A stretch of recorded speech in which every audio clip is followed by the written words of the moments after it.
all seen her before. Dyed hair, Doc Martens, a look that screams art student with a Billie Eilish kink. She's got the vibe of an edgy but playful, bold yet mysterious appeal, the stereotypical image of someone artsy, offbeat, and alternative, or as the internet would describe her, an alt girl. And thanks to social media, it's an archetype that's never been more in the public consciousness and sightline of today's fashion trends. As someone who's had a long-time fascination with everything strange and eccentric, and as you've probably already figured out from my channel, tropes and stereotypes, I thought, why not dissect this rise in recent popularity of the alt girl as termed by online communities? Coincidentally, I was also obsessed, still am, with the scene/emo aesthetics back in the day, plenty of which very well fall under the more popular alt girl trends as of late, and I will be diving into how contradictory that sounds. And yes, this is a casual Raven cosplay. I'd like to think that she'd be one of the internet's poster alt girls if she wasn't always in her superhero getup. Also, excuse the hat, it doesn't seem to want to stay put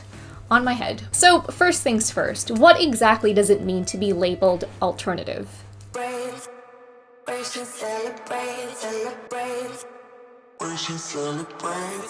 Fashion is understandably the first thing to come to mind when people think of the alt girl trend, and don't get me wrong, it does play a huge role, though the whole concept of alternative is to many more than just a look. It's an entire subculture, and while having gained greater fame through the internet, it's one that's actually existed for centuries. Throughout history, alt aesthetics were considered anything that stood apart from mainstream commercial fashion, which is kind of why it's hard to pinpoint a specific look or a specific set of physical traits that define an alt girl or an alt person. It's just an umbrella term that encompasses a whole bunch of other fringe styles like goth, grunge, and punk. Other fashion trends that were considered alternative throughout the decades included the Russian styliagi culture of the late 1940s, the Jamaican rude boy of the 1960s, and Japan's Gangura community in the 1990s. Such trends were all about testing the boundaries of what was deemed fashionable or practical at the time, and were oftentimes influenced by underground or alternative musicians of the era. And because of these countercultural characteristics, the aesthetic was used to identify, or more accurately stereotype, individuals with values or ideals outside of the cultural norm. According to the Australian professor Ken Gelder in his book, Subcultures, Cultural Histories, and Social Practice, those who sported alternative clothing for their times were typically identified by mass society as, and I'm going to read off the Wikipedia summary here, disinterested in the common moral order. So these people were seen as idle, parasitical, hedonistic, or even criminal, disinterested in or against adhering to the structure of social class, identification with an area like a street, neighborhood, or club rather than a self-owned property, preferring to develop family and community outside of traditional paradigms or expectations. Typically, these were people they closely bonded with who shared the same ideals as them, having attitudes that were wary or critical of heteronormativity, restrictive social norms, homogeneity, and mass production. In short, the masses saw the alternative crowd as a group that often challenged what was deemed acceptable or appropriate, one that strived to knock down socially imposed behaviors. And for a lot of people in this community, this was very much an accurate description. There were also many who identified with being LGBTQ+, as sporting alternative wear was yet another way for them to break away from the gender binary we also often see in clothing. Many may have also used the aesthetic as a sort of visual language to subconsciously communicate with one another. Seeing someone who shared the same style could indicate common interests, values, or engagement in similar activities. And being a fringe subculture, it was quite special to encounter others who identified with it. It is important to note, of course, that these are cultural generalizations. Not everyone would fall under the same social or political categories. As Wikipedia puts it, a fashion is often more remembered for what it is related to in the popular consciousness than what its wearers intended it to stand for. But just because you participated in alternative fashion didn't mean you embodied all or even any of the beliefs the subculture was typically associated with. And all the more so with the current generation. Tons of people today who sport a particular counterculture look or aesthetic aren't necessarily trying to represent the values related to it, especially in an era of shorter and shorter fashion cycles. Someone might just want to dress themselves in alternative styles simply because it looks cute or it looks good. And this does not come without its naysayers, but I will be getting into that later. Traditionally, thrifting and vintage stores have also formed a core part of alternative wear, wear, which can help to make one's look more unique with the rare garments or accessories they often find. It's no surprise that a lot of modern alternative styles often take from retro fashion trends like pinup, rockabilly, and Victorian aesthetics. The general look was also all about mismatching and flaunting this sort of constructed messiness, to the point where, as the Wikipedia article writes, it was considered cliché to alternative and liberal ideologies. You can see this very style emerged with the famed alt girls of the noughties like Gwen Stefani, Pink, and Avril Lavigne. However, not all of these popularized clichés were harmless. As with any other subculture that gains popular traction, especially if it's had its history on the fringes, those who took part in alternative aesthetics weren't safe from their unfortunate share of negative stereotypes. The greasers of the 50s were stereotypically associated with gangs, the hippies of the 60s with promiscuity and drug abuse, and the hip-hop style of the 80s to now with criminal behavior. All heavily generalized, of course, and those who fell under the alternative category weren't exempt from this. Like I mentioned, the term is just a catch-all for any style considered out of the norm, and this included the goth community. Unfortunately, in the wake of the Columbine high school tragedy of 1999, the two killers involved were carelessly associated with the Gothic crowd for what they wore, leading those who genuinely did identify as goth, or even just sported traits commonly associated with the goth look, to be scapegoated by the media for days, weeks, and even years to come. You know, rather than placing accountability on the schools, America's current gun laws, the accessibility of weapons among the youth, the lack of mental health awareness and support, mainstream news decided to focus on the real problem, the true rotten forces at work, which was, of course, the kids who shopped at Hot Topic and Marilyn Manson. Through an explosion of reports, articles, and news coverage, the goth community was quickly seen as a subculture that glorified violence and murder. It didn't help that they were already known as having this fascination for death and darkness, even though most of them upheld quite tolerant and non-violent beliefs. A similar thing happened with the 2000s emo culture, another huge subgenre and influence on modern alt, and the media's subsequent moral panic over kids harming themselves because of the community and MCR, apparently. It is, of course, a consistently infuriating tendency of the media's to blame an already outcasted and thus easy to mistrust fringe group rather than, actually addressing the systemic problems at play. But hey, as they say, disappointed but not surprised. Regardless of these negative perceptions, commercial media and retailers still often kept watch for up-and-coming or groundbreaking new trends in the alternative subculture. This niche yet highly passionate community was still very much a valuable market to tap into when their tastes were barely supplied by existing stores, and with increasing commodification, eventually found their styles more broadly used in mainstream fashion and chain outlets. But we gotta hand it to the internet for granting the scene its modern-day reputation.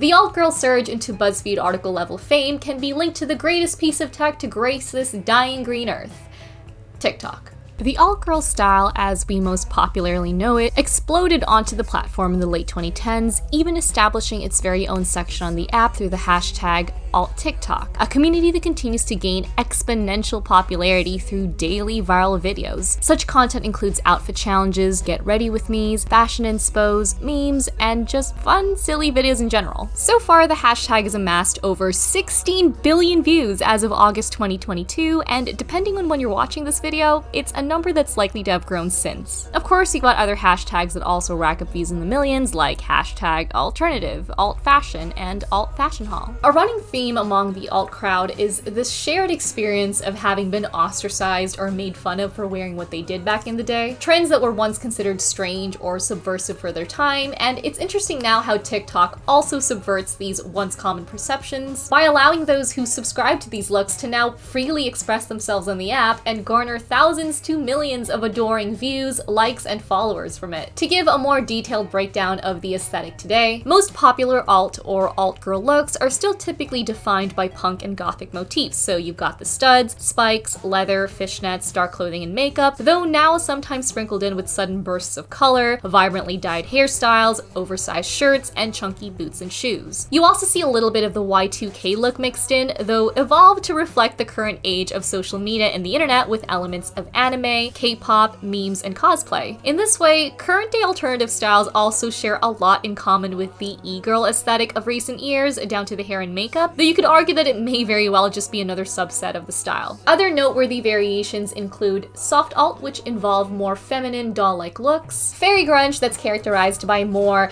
earthy tones, flowy skirts and dresses, with a touch of mall punk. Think if Tinkerbell raided the bargain bins of Hot Topic. There's also the Japanese Lolita and witchcore, which is basically the more gothic version of cottagecore. Speaking of, I do want to dig a little more into the alt-girls gothic influence, since there was a little element in this that I found quite interesting. As I mentioned, goth is one of the more popular branches of the style, though you'll see plenty other alt looks take inspiration from the aesthetic, like the monotone color palette, heavy dark makeup, chokers, lacy decor, along with a whole bunch of other traits I'ma just clutter the screen with right here. But most interestingly, they also revel in the same religious symbolism, and in particular the Christian cross that you often see in many goth fashion styles. I say interestingly because why would a subculture that stands for all things anti-traditionalist be wearing one of the prime symbols of traditionalism? So I'm gonna go on a bit of a tangent here, but I thought this piece of trivia was kind of fascinating. So while it may seem like the antithesis of the stereotypical Christian image, Gothic fashion actually has its roots in Christianity and Catholicism. The aesthetic first emerged in the Middle Ages as an architectural style among religious structures like cathedrals and temples, typically used to represent the majesty and mysticism of the divine. Spires, stained glass windows, floral motifs, and decorative curls, all these elaborate style elements were commonly used to represent the beauty and magnificence of a higher power. So it's no surprise that when Gothic entered the realm of fashion, we see plenty of these features appear as motifs in popular clothing and accessories, and one of these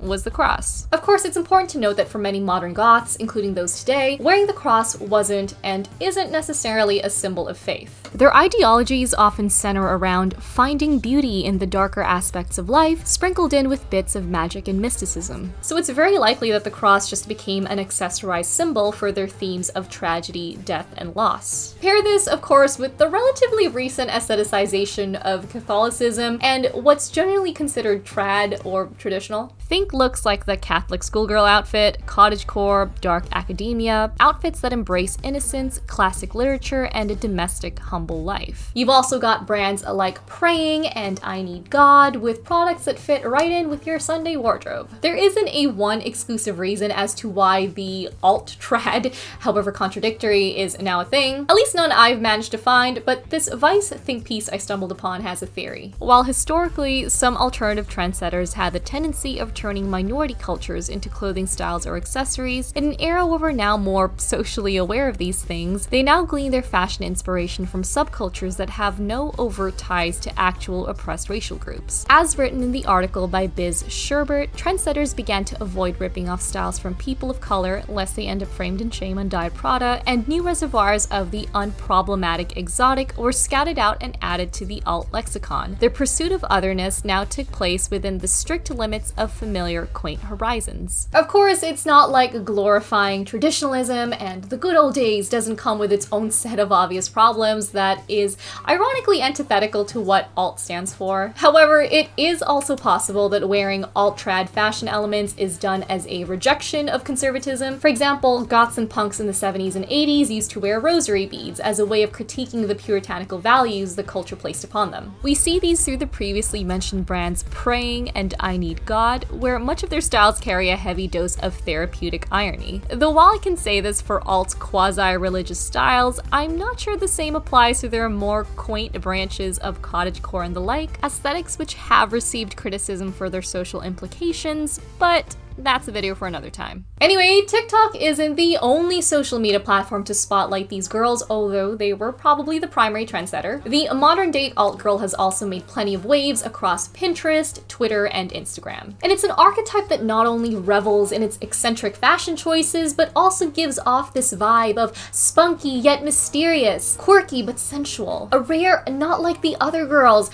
girl, which put a pin in that because that is something to unpack. And funny enough, this desirable image concocted by the internet eventually gave birth to the goth girlfriend fantasy, or the big titty goth girlfriend meme, which basically involves a relatively ordinary dude thirsting after a big booby alt girl because, well, who wouldn't? And while an amusing scenario, I do understand how some people who fall under this category would get tired of this highly fetishized image of them. It's got the same annoying effect as projecting the manic pixie image onto a girl just because she looks like Ramona Flowers, or this cute submissive stereotype some people place on Asian women who are just into softer, more anime-like aesthetics. It's the pursuit of some cliche, shallow meta fantasy rather than an actual person. That aside, of course, much of this trend has also been popularized by Hollywood celebrities. Megan Fox and Kourtney Kardashian are two in particular who have trended on social media for sporting alternative or alt-adjacent wear, often next to their similarly dressed partners, Machine Gun Kelly and musical artist Travis Barker, respectively. Which leads me to the very critical element of music in this new-gen TikTok alt community. More than the actresses or reality stars who've gotten clout off their new edgy looks, it's recent musicians like Billie Eilish, Olivia Rodrigo, and Willow Smith, not to mention the insanely unexpected comeback of MCR, oh my god, who've helped to revive not only the long-lost genre of 2000s style punk pop, but also the trendiness of emo-influenced alt fashion. Just as alternative wear back in the day were heavily influenced by the music scene and what bands or musicians wore, the recent resurgence of pop-punk artists have also played a huge part in the alt fashion of today. Whether it's the dyed roots and grungy bagginess as popularized by Eilish, the plaid looks of Willow Smith, the gothic vampiness of Maggie Lindemann, or the Y2K edge brought back by Olivia Rodrigo, there's no doubt that the new queens of teen rebellion have also positioned themselves as noteworthy style icons. And with the aesthetic now having reached broad mainstream appeal and demand, it's never been more accessible. As mentioned, the style has had its roots in thrifting and DIY clothing, and it does still form a core part of the fashion today, but now being a highly marketable trend, fast fashion stores have of course caught on to this and now cater to the most popular elements of the style. Such brands include big corporate names like Forever 21, H&M,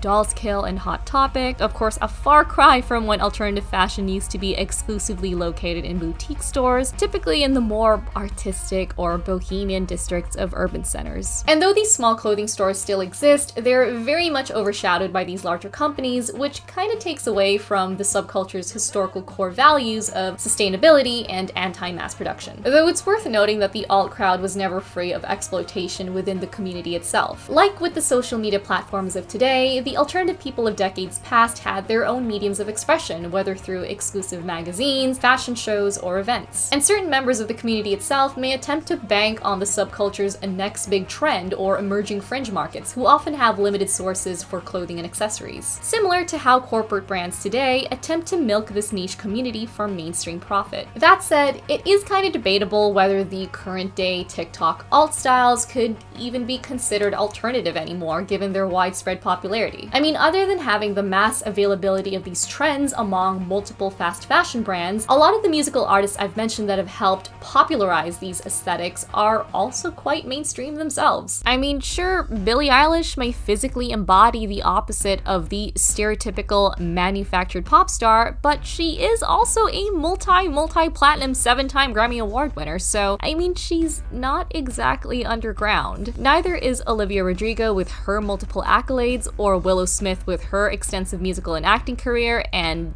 you know, family name. To be fair, I guess it doesn't matter how successful these artists are if what we're talking about is the fashion. But as for throwing the word alternative at clothing you can find in H&M and Forever 21, I guess the internet and general fashion consumers just need a one-size-fits-all term to describe louder clothing, regardless of their accessibility. But why is this even up for debate? Because you might be thinking, well, the alt girl now is just an aesthetic or style, and to many that may very well be the case. But since the alternative scene is very much tied to an underlying culture, one that's heavily intertwined with music and politics and social movements and constant experimentation, it's understandable for people to raise eyebrows at the label being applied to this now mainstream, highly conventionalized mutation of the subculture. That's not to say that there aren't, of course, the alt girls who are more into underground fashion looks and musical acts, but the gatekeeping is inevitable. I have delved into the mindset of gatekeepers, particularly in nerd culture, in one of the earlier videos on this channel, so if you're curious, go check it out. But it's an expected trend when subcultures that were once on the fringes, that once held special meaning to an exclusive group of people, suddenly becomes mainstream or cool to like among the very people who would have ostracized or made fun of it back in the day. And with alternative being all about celebrating the weird and niche and literally meaning anti-mainstream, I get how some would be put off by the label being applied to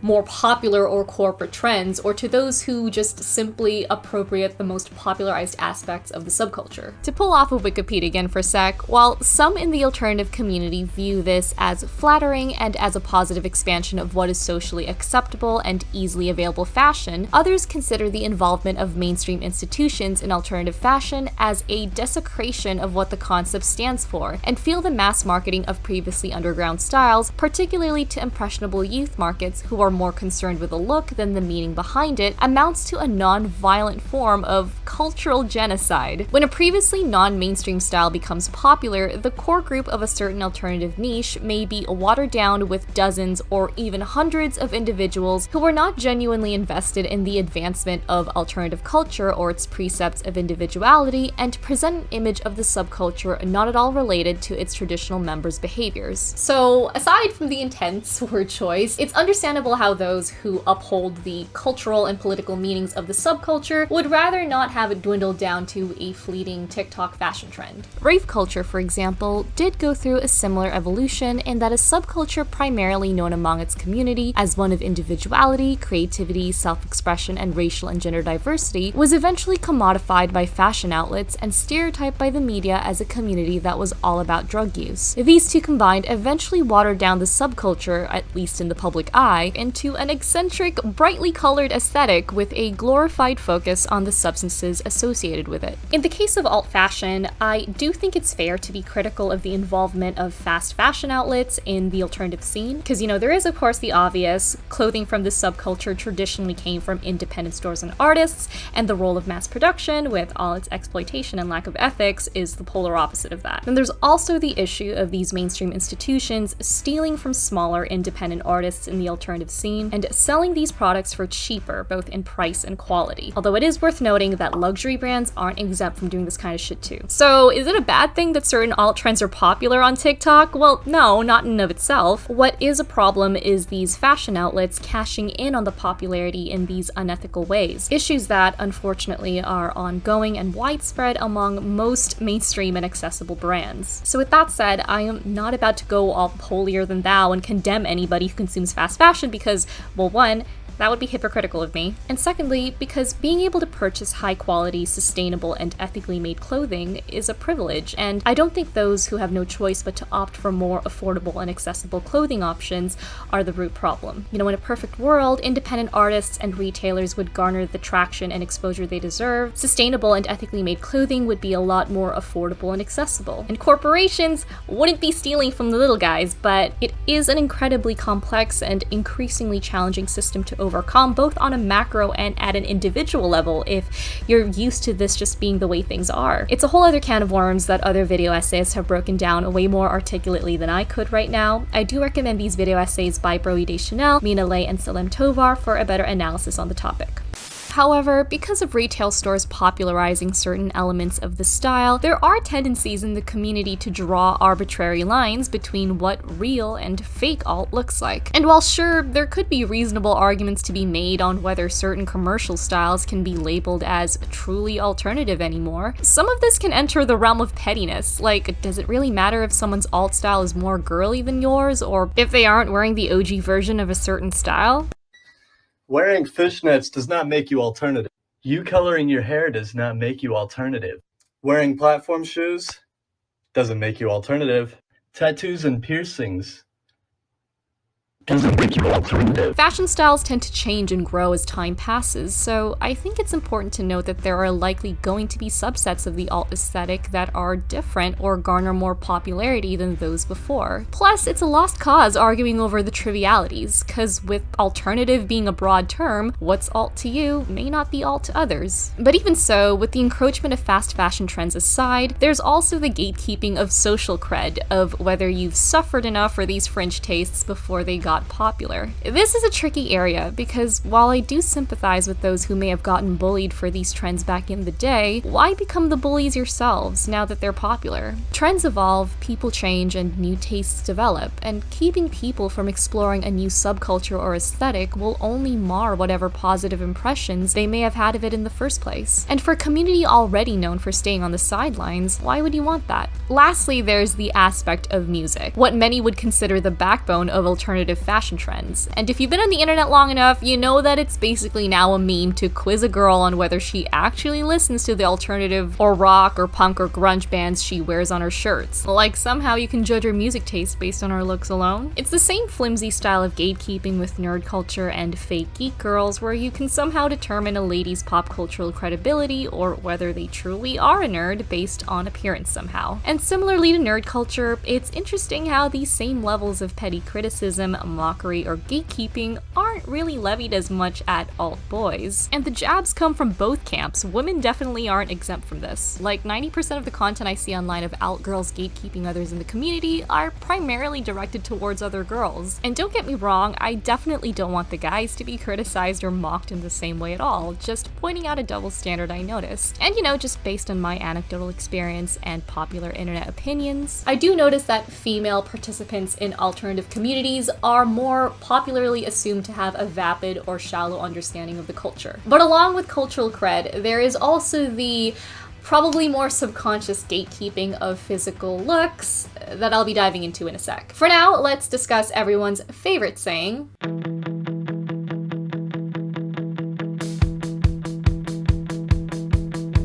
So with alt celebration of all things different and eccentric and out of the box can sometimes come with this disdain for those who may have a simpler taste in aesthetics or who adhere to more overly popular or ordinary social trends. Most of the time these people are deemed as committing the worst sin among the alternative crowd, being basic. The best I can do is prescribe something that will help minimize your basic bitch symptoms. You'll never be a bad bitch. And look, I'm personally not against the memes and the harmless poking fun at the basic stereotype, but it does get questionable when people start ascribing to the dreaded not like the other girls mentality, which I feel is like this recurring trope in these female-centric stereotype breakdowns of mine, but it is sadly, and this isn't exclusive to the alternative community, a trend that refuses to die. And though it may seem like a recent thing, its roots, at least in fashion aesthetics, can actually be traced back to the commercialized clothing trends of the 1950s. That era saw the popularization of the greaser girl, think a gender-bent James Dean with the skinny jeans, leather jacket, and short hairstyles, a rebellious response to the staunch conservatism of the time. Then the 1990s, of course, saw the grunge girl launched into fame, an archetype that sported baggy shirts, tossed hair, and dark makeup, representing yet another attempt to challenge societal expectations of feminine beauty. And today's alt girl is pretty much the same in what she tries to represent, the value of self-expression, female rebellion, not giving a fuck about what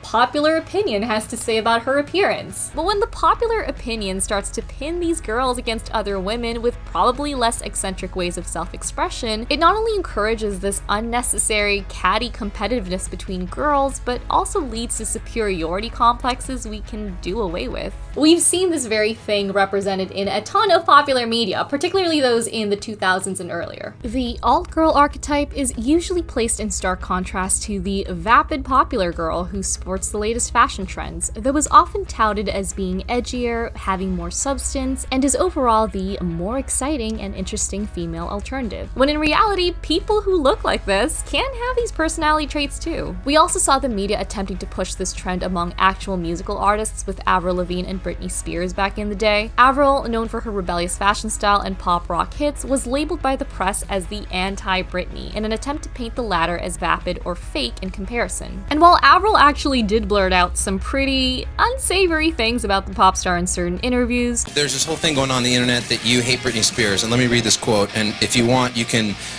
comment on it or do whatever you want with it. But here's what we found. Would you walk around, this is you talking about Britney, would you walk around the street in an bra?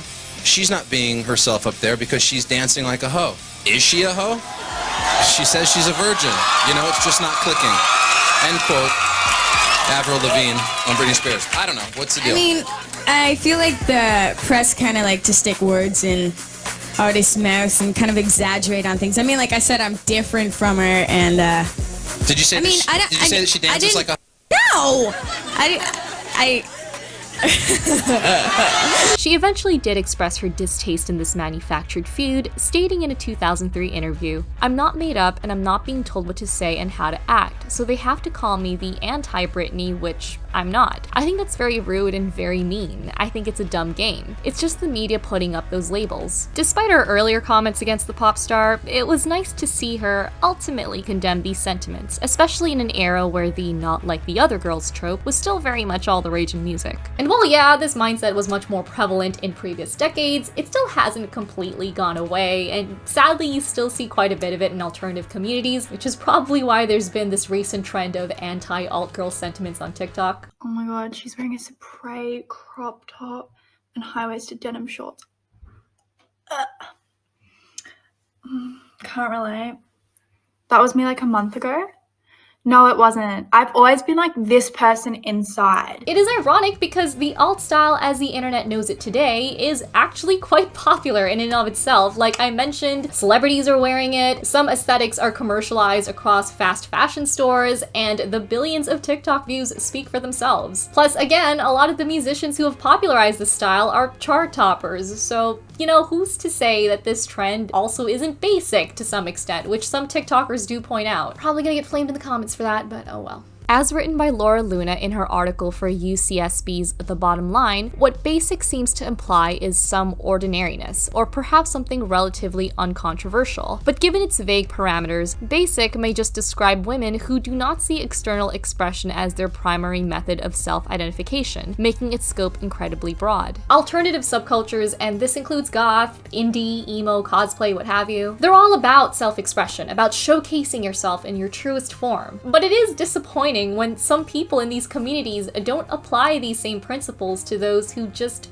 happen to harmlessly enjoy popular things. It's also ironic how, in general, women are expected to uphold these stereotypical standards of beauty, be skinny but curvy, have perfectly styled hair, clear skin, natural-looking makeup, be feminine, look classy, but too much of that can be considered basic. Whereas if you adhere towards a more alternative appearance, then you're seen as trying too hard or attention-seeking. It's almost like you can't win. And then there's also the other concerning issue of the sad alt-girl archetype, in which people fuse being troubled, angsty, or depressed with being alternative or different. Once again, we see this association popularized across commercial media. The alt-girl trope in movies is often seen as dealing with many personal issues and is bullied by their peers. In music, we typically see them portrayed as either beautifully sad or exhibiting some sort of empowering rage. And these are harmless cliches on their own, but placed in the context of this not like the other girls concept embedded in our societal subconsciousness, it can suggest this idea that part of being complex or unique involves suffering or having a troubled life. And while I definitely don't think that's the intention of most of these artists, there are people who may carelessly glorify these negative experiences, conflating sadness with intrigue and trauma with eccentricity, painting these things as desirable or trendy. And I don't think I have to get into how that's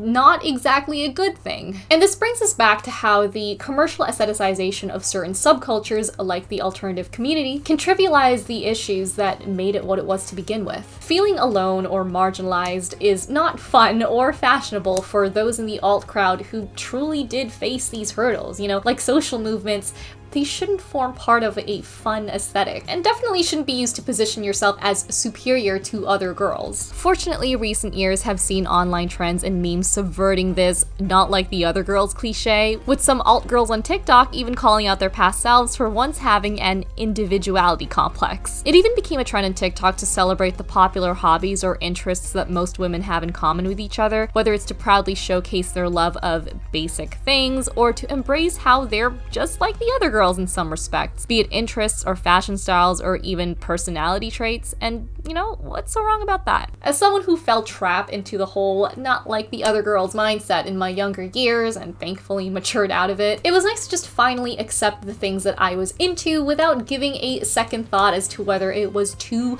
cliche or lame or too girly. Because as much as I had always been drawn to alternative things and believed in this idea of being yourself and being genuine and not caring about what's popular or what's trendy, the reality was I was being none of these things for trying too hard to be different, which unfortunately included disliking things just cause they were popular, particularly among women. Turns out you can like both alt things and girly things. You can like both traditionally guy-centric interests and love getting your nails done. What novel concepts. Thankfully, with the alt girls' recent evolutions in style, we're seeing a collapse of stereotypically girly or basic aesthetics and more eccentric, rebellious looks, further blurring the once prominent "not like the other girls" divide on the fashion front. Though there is one last glaring bit of criticism that this trend and the subculture often gets.